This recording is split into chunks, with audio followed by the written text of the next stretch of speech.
Well, I'll be guided by the science on this. If the scientists and the medical experts say that it is safe to reduce the period of self-isolation, then I'd be inclined to support it. But we need to follow the science on this. But, I think there are many, many people in isolation, including myself, who will be watching that science very, very carefully. I think that nobody should be exempt from the rules, whether it's Djokovic or anybody else. Just because you're a sports person or anybody else, it doesn't exempt you from the rules. The single most important thing is vaccines and the booster, and we're all subject to the rules. It doesn't matter who you are or where you are, you should comply with the rules, I'm afraid. I think it's very important that the inquiry gets to the bottom of all of these allegations. There are just so many of them.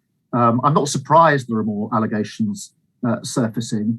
The British public have done so much during this pandemic to comply with the rules. Many of them didn't see loved ones last Christmas and New Year. Some of them never saw them again.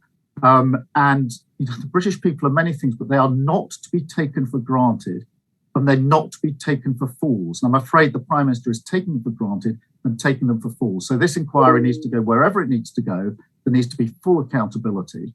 And I'm also frustrated that when we should be talking, and the government should be absolutely focused on things like the energy bills, here we are talking about parties that the Prime Minister may or may not have been at last year.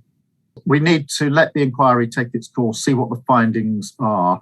The Prime Minister has insisted that he broke no rules. So if the finding is that he did, then he will obviously have very serious questions to answer. But let's let the inquiry play out. Let's see what the findings are and then go from there.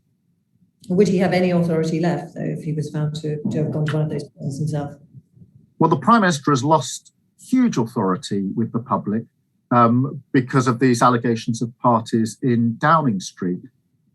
To stand at a press conference instructing the country to comply with restrictions which really impacted families across the country, whilst at the same time there's emerging evidence of parties in Downing Street, does diminish his authority, his moral authority, to ask others to comply with those rules. That's why it's so damaging. It's not just a matter of history, it's a matter of the here and now.